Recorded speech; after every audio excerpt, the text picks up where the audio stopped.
नमस्कार बच्चों, कैसे हैं आप सब। आशा करती हूँ आप सभी अच्छे होंगे, स्वस्थ होंगे, खुश होंगे और अपनी पढ़ाई भी अच्छे से कर रहे होंगे। तो जैसा कि आप सभी जानते हैं, मैं हूँ आपकी हिंदी की अध्यापिका और मैं स्वागत करती हूँ आप सभी का आईसीटी वर्चुअल क्लासरूम में।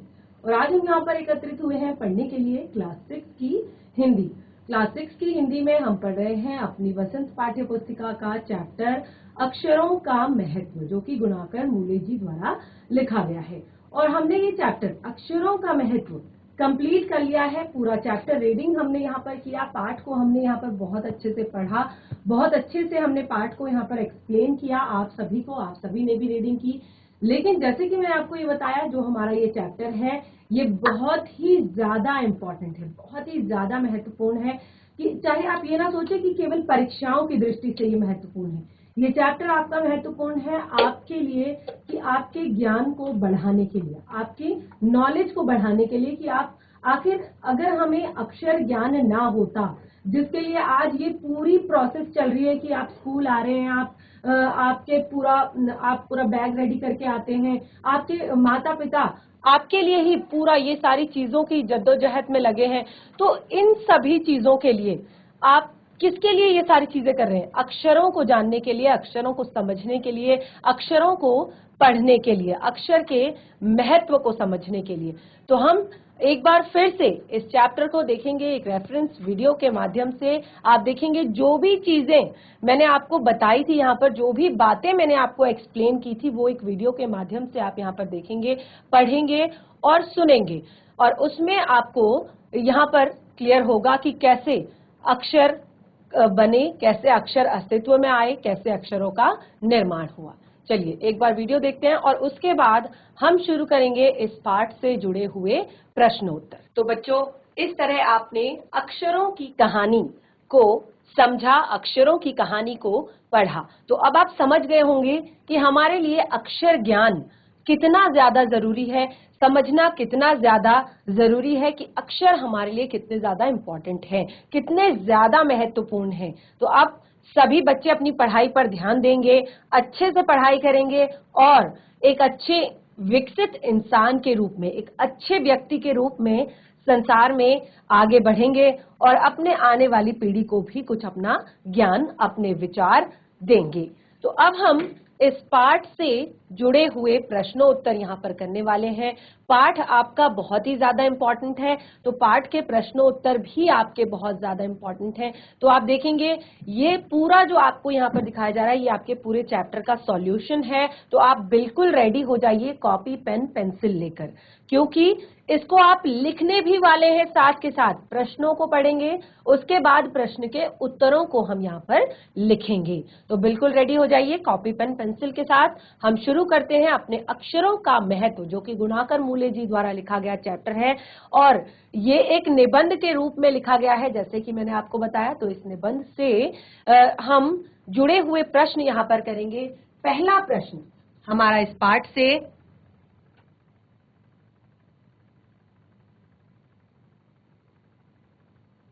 पहला प्रश्न है हमारा, पाठ में ऐसा क्यों कहा गया है? पाठ में ऐसा क्यों कहा गया है कि अक्षरों के साथ एक नए युग की शुरुआत हुई?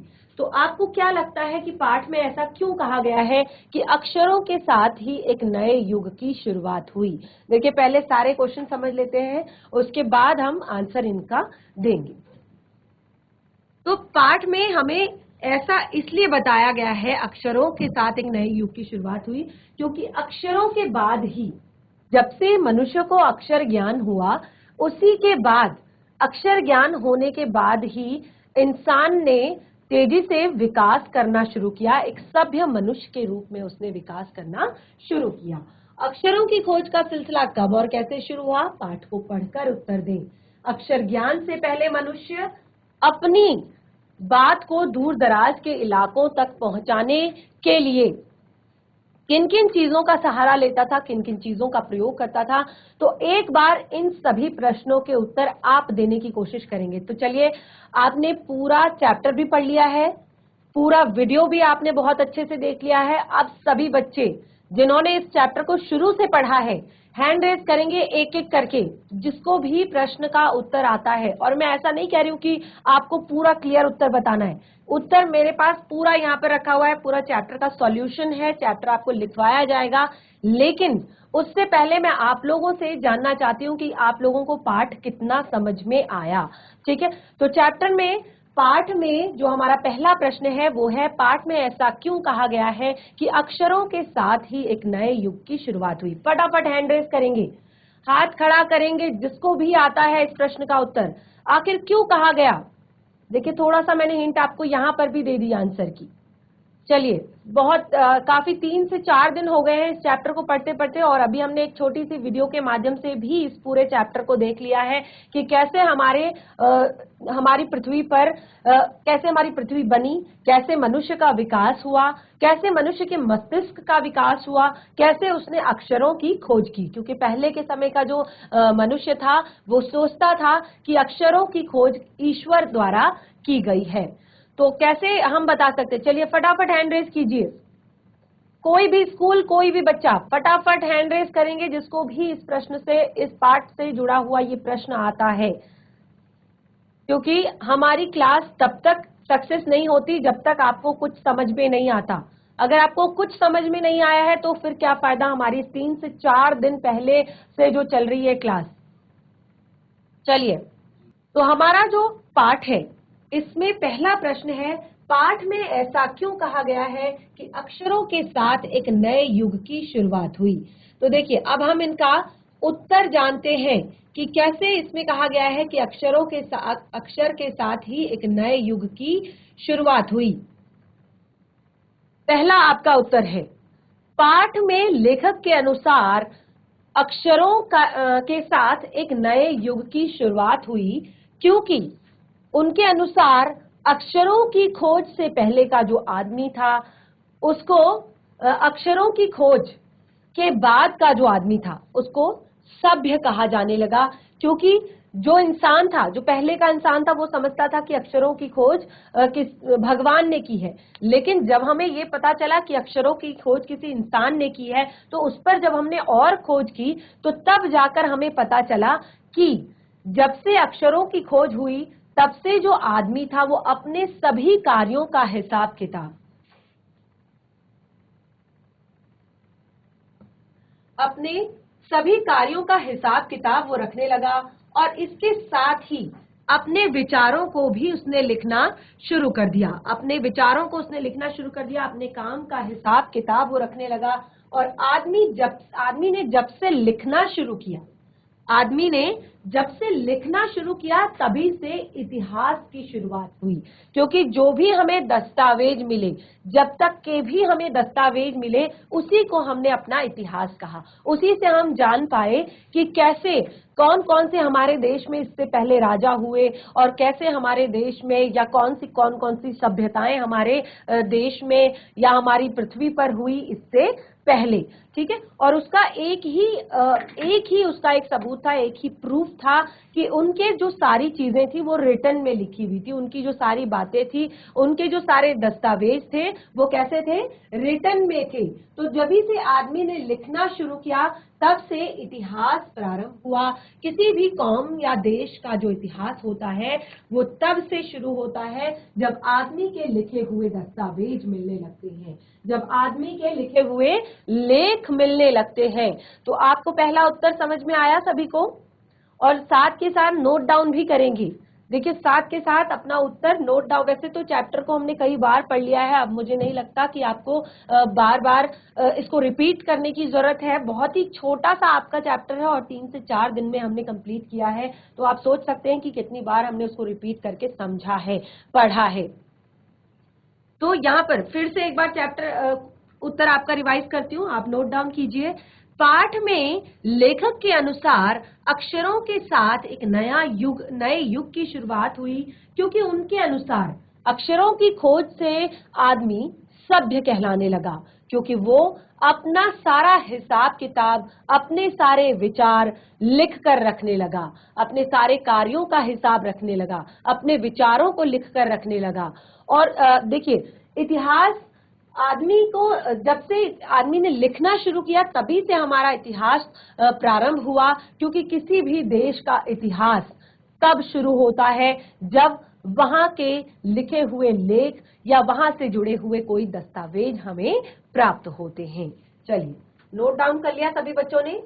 अब फिर से दूसरा प्रश्न हम एक बार पढ़ लेते हैं। हमारा दूसरा प्रश्न है, अक्षरों की खोज का सिलसिला कब और कैसे शुरू हुआ? अक्षरों की खोज का सिलसिला कब और कैसे शुरू हुआ? तो देखिए, बहुत ही आसान, बहुत ही सरल ये उत्तर है। तो एक बार कोशिश कीजिए, कोई भी स्कूल, कोई भी बच्चा, बिल्कुल भी शर्माने की, हिचकिचाने की, डरने की जरूरत नहीं है। जैसे आप अपने क्लास में अपने टीचर्स को आंसर देते हैं, अपने टीचर्स के साथ अपनी प्रॉब्लम्स शेयर करते हैं, डिस्कस करते हैं, बिल्कुल ऐसे ही ये भी आपकी एक क्लास है। बस ये आपको वर्चुअल माध्यम से दिखाई दे रही है, लेकिन आपको यहाँ पर भी फ्री माइंड होकर, बिल्कुल निडर होकर, निश्चिंत होकर आपको प्रश्न करना है, उत्तर देना है, कोई भी डाउट है उसको रखना है। तो चलिए, बहुत ही आसान सा प्रश्न, अक्षरों की खोज का सिलसिला कब और कैसे शुरू हुआ? कई बार रिपीट हो चुका है यहाँ पर कि अक्षरों की खोज का सिलसिला कब और कैसे शुरू हुआ। देखिए, मैंने आप लोगों को यहाँ पर पृथ्वी के निर्माण के बाद, जब हमारी पृथ्वी का निर्माण हुआ उसके बाद की कहानी मैंने आप लोगों को यहाँ पर बताई थी। और अभी आपने वीडियो के माध्यम से भी आपने यहाँ पर देखा कि जब सबसे पहला जो यहाँ पर आदि मानव था वो कैसा था? वो बिल्कुल एक एनिमल की तरह, जैसे जानवर जंगल में रहते हैं, बिल्कुल उसी तरह से वो जंगल में, वन में रहा करता था और वहीं पर शिकार करके वो कच्चा मांस जानवरों का खाया करता था। पर धीरे धीरे क्या हुआ कि उस मानव के मस्तिष्क का विकास शुरू हुआ। कैसे? क्योंकि वो जब काम करता था तो उसमें कुछ ना कुछ चीजें होती थी। जैसे मैंने कहा, जब वो शिकार करने के लिए पत्थरों को नुकीला बना रहे होते थे ठोक ठोक कर, तो अचानक उससे क्या हुआ, चिंगारी निकली और पूरे जंगल में आग लग गई। और उसके बाद उन्होंने जंगल में जो जानवर थे उनका भुना हुआ मांस खाया और वो उन्हें टेस्टी लगा। तो उसके बाद उन्होंने बिल्कुल उसी तरह से आग जलाना शुरू किया और फिर भुना हुआ मांस खाना शुरू किया। तो धीरे धीरे जब मानव, जो आदि मानव था, वो समूहों में रहने लगा, नदी के किनारे उसने बस्तियां बसाना, घर बसाना शुरू किया, छोटे छोटे अपने घर बनाने शुरू किए। वहां पर जो पालतू जानवर थे, यूजफुल, उस टाइम पे हम पालतू नहीं कह सकते क्योंकि सारे जानवर थे, तो उनको लगा कि जो यूजफुल है उनके लिए, जो उनके लिए लाभदायक है, उनको उन्होंने घर पर पालना शुरू कर दिया। और इस तरह से मानव ने सबसे पहले अपने मन के भावों को, अपने आप को अभिव्यक्त कैसे किया, वो उसका जो एकमात्र सहारा थे वो थे चित्र। तो जैसे कि मैंने बताया आपको कि इस तरह से एक चित्र अगर बना दिया तो ये समझो कि एक आदमी है और ये शिकार के लिए निकला हुआ है। ठीक है, तो और इस प्रकार एक सर्कल बना दिया और उस पर इस तरह से घोतक रेखाएं इस तरह से खींच दी और ये हो गया सन, ये हो गया सूर्य। तो इस तरह से आदमी ने पहले चित्रों की सहायता से अपने भावों की अभिव्यक्ति की, अपने मन के भावों को बताया। उसने जैसे पशु, जो जंगल में जिस तरह के भी वो पशु देखता था उस तरह के वो चित्र बनाकर, प्रॉपर चित्र नहीं, जैसे कि मैंने यहाँ पे बताया कि इंसान का चित्र इस तरह से और सूर्य का चित्र इस तरह से, और अगर पेड़ दिखता है तो इस तरह से कुछ बनाकर डिजाइन, अपने मन के भावों को वो व्यक्त करता था। और पक्षियों के चित्र, उसको लगता है कि आसमान में इस तरह से पक्षी उड़ रहे हैं तो पक्षियों का चित्र इस तरह से, तो पशुओं का चित्र, पक्षियों का चित्र, आदमियों का चित्र, इस तरह से चित्र बनाकर अपने मन के भावों को भी वो अभिव्यक्त करता था। उसके बाद इनको क्या कहा जाने लगा, इनको भाव संकेत कहा जाने लगा। जैसे कि ये सूर्य का चित्र, तो कहीं पर भी गर्मी, ऊष्मा या ताप का अगर कहीं पर नाम आता है तो वहां पर इस तरह से उसको दिखा दिया जाएगा। तो ये एक हो गया भाव चित्र। ठीक है, और फिर उसके बाद जैसे देखिए एग्जाम्पल में भी बिल्कुल हमने यहाँ पर यही दिया हुआ है कि सूर्य का चित्र बनाने से धूप या ताप का घोतक इसको मान लिया गया। इस तरह से अनेक भावनाओं का जन्म हुआ, यानी कि अनेक जो भाव उसके आए, तो उसने उस तरह से, जैसे आप देख सकते हैं तूफान का देवता हमने यहाँ पर देखा, और भी बहुत सारे देखिए जैसे जो काग होता है, कौवा होता है, या फिर एक दवा खाने में बैठा हुआ आदमी, तो वो जो भी इमेजिन करने लगा, जो भी सोचने लगा, जो भी भाव उसके आने लगे, उनको वो क्या करने लगा, चित्रों के माध्यम से उकेरने लगा, चित्रों के माध्यम से लिखने लगा। और धीरे धीरे यही जो भाव चित्र थे, संकेत चित्र थे, ये आगे बढ़कर लिपि के रूप में विकसित हुए। और यही आज हमारी एक तरह से हम कहें कि इसी से हमें अक्षर ज्ञान प्राप्त हुआ। अब धीरे धीरे जब वो ये सारी चीजें करने लगा तो अपने काम के विषय में भी लिखने लगा, अपने विचारों को भी लिखने लगा, और अपने आने वाली पीढ़ी को ट्रांसफर करने लगा, अपने आने वाली पीढ़ी को समझाने लगा। तो इस तरह से अक्षरों की खोज हुई। चैप्टर में पढ़ा है ये सारी चीजें, कुछ भी अलग नहीं है, ये सब कुछ हमने पाठ में पढ़ा है। तो यहाँ पर बिल्कुल साफ साफ आपको उत्तर में लिखा गया है कि पाठ को पढ़कर उत्तर दीजिए। प्रश्न में लिखा गया है पाठ को पढ़कर उत्तर दीजिए। चैप्टर पढ़ा हुआ है, अगर आप अभी नोट डाउन कर रहे हैं तो अच्छी बात है, बहुत अच्छी बात है, साथ के साथ नोट डाउन कीजिए। और अगर आप नोट डाउन नहीं कर रहे हैं तो घर पर इन प्रश्नों के उत्तर जरूर लिखेंगे। तो अब हम अगला प्रश्न करेंगे। अगला प्रश्न हमारा था कि अक्षर ज्ञान से पहले मनुष्य अपनी बात को, अपनी किसी भी बात को कैसे दूर दराज तक पहुंचाता था। जब मनुष्य को अक्षर ज्ञान नहीं था तो वो अपनी बात को दूर दराज तक कैसे पहुंचाता था। तो बिल्कुल क्लियर है कि अक्षर ज्ञान से पहले, उत्तर 3 है ये आपका, आप उत्तर 2 नोट डाउन कर सकते हैं अभी यहाँ पर, लेकिन पहले उत्तर 3 समझ लीजिए। अक्षर ज्ञान से पहले मनुष्य अपनी बात को दूर दराज के इलाकों तक पहुंचाने के लिए चित्रों की सहायता से अभिव्यक्ति करते थे।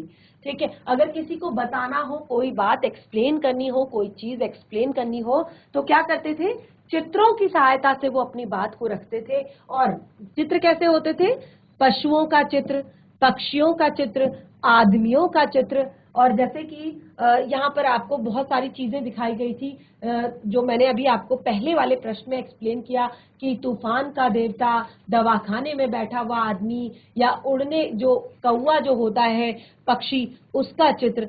तो इस तरह से हमारे यहाँ पर जो तीनों प्रश्न हैं वो हमारे क्लियर होते हैं। और अब हम निबंध से आगे देखिए, निबंध से जुड़े हुए आपके तीनों प्रश्न क्लियर हो गए, पहला, दूसरा और तीसरा। अक्षर ज्ञान से पहले मनुष्य अपनी बात को किन किन माध्यमों से दूर दराज तक पहुंचाता था।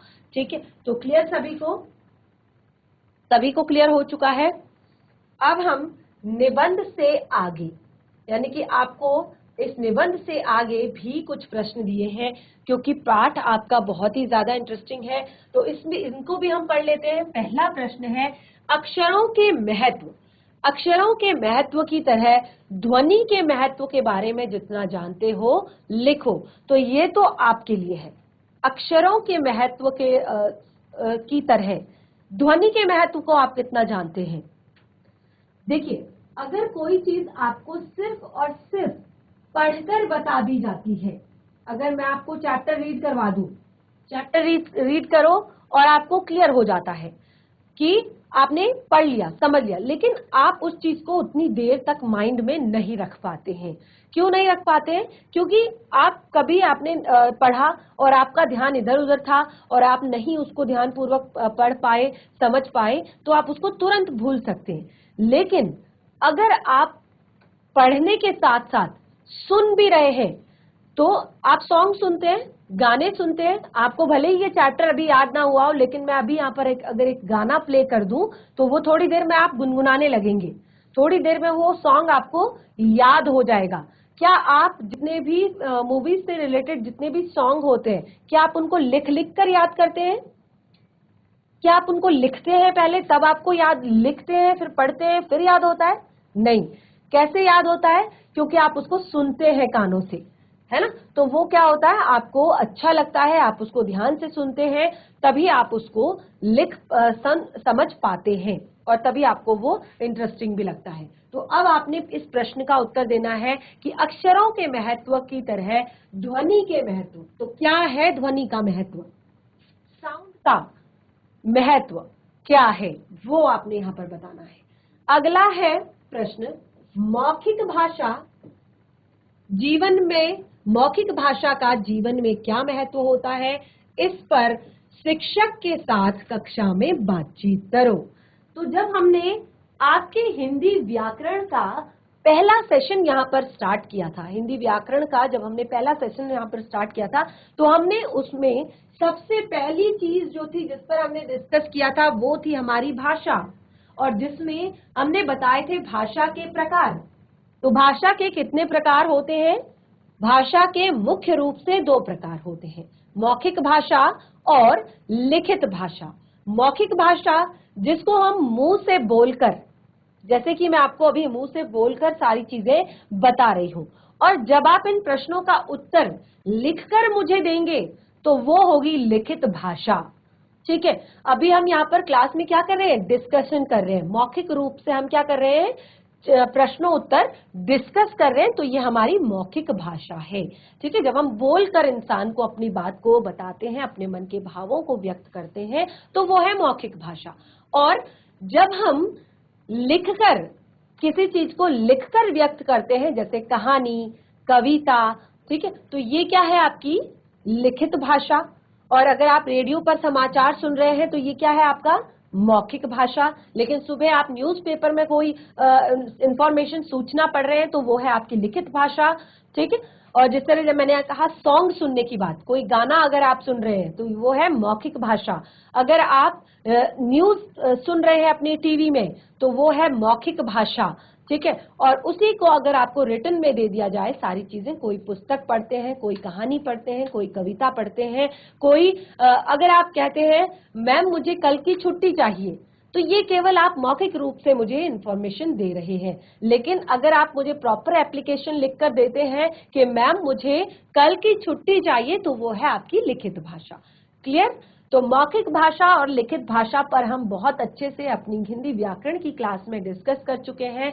तो जो भी बातचीत हमने की यहाँ पर मौखिक और लिखित भाषा से जुड़ी हुई, कि क्या होती है मौखिक भाषा, क्या होती है लिखित भाषा, मौखिक भाषा के एग्जाम्पल, लिखित भाषा के एग्जाम्पल, वो सारी बातें आप अपनी नोटबुक में लिख सकते हैं।